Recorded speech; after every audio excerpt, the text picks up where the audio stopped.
Good morning to all of you. आज के इस ऑनलाइन सेशन में हम लोग हॉरिजॉन्टल एंड वर्टिकल मैट्रिसेस देखेंगे कि किस मैट्रिक्स को हॉरिजॉन्टल मैट्रिक्स बोलेंगे और किस मैट्रिक्स को वर्टिकल मैट्रिक्स बोलेंगे। तो मैं सबसे पहले हॉरिजॉन्टल मैट्रिक्स को लिख रहा हूँ कि किस मैट्रिक्स को हम लोग हॉरिजॉन्टल मैट्रिक्स बोलेंगे।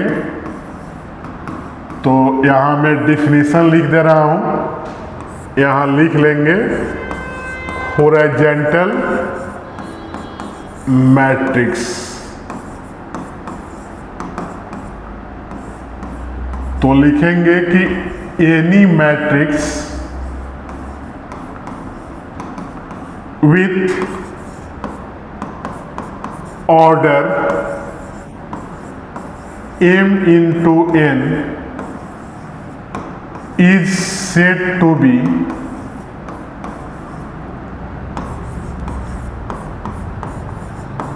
horizontal matrix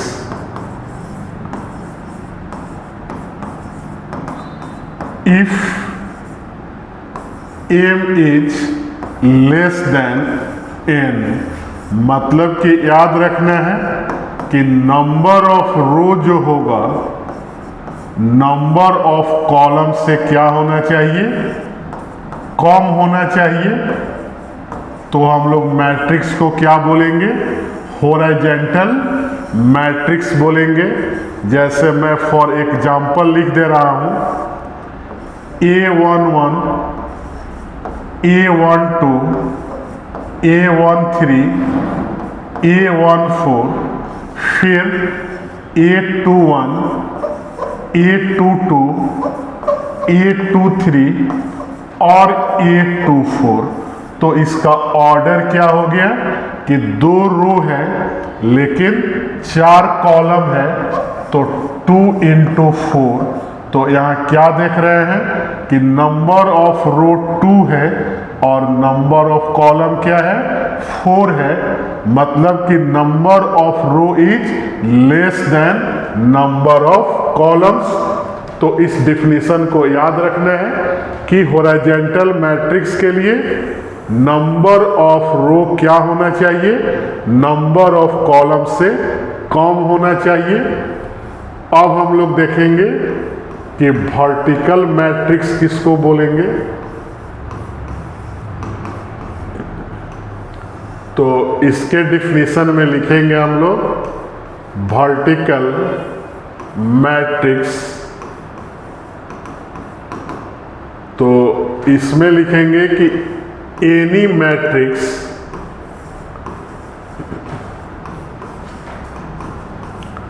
विथ ऑर्डर, यहाँ भी ऑर्डर वहीं लेंगे, with order m into n is called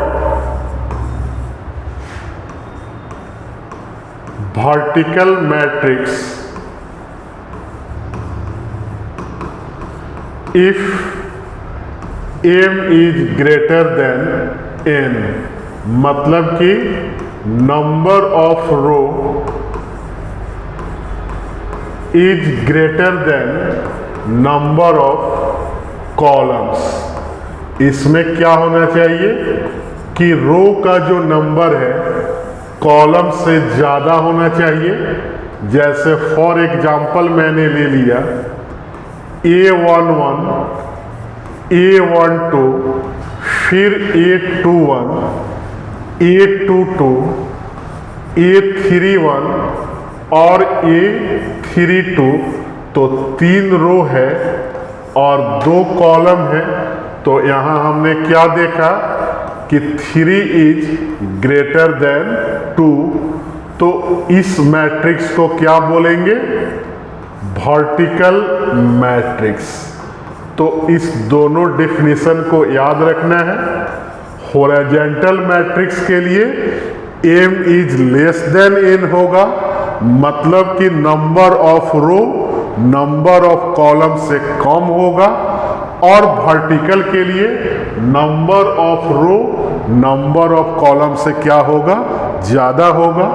तो हमारे वीडियो को लाइक, चैनल को सब्सक्राइब और फेसबुक आईडी को फॉलो करते रहें। Thank you.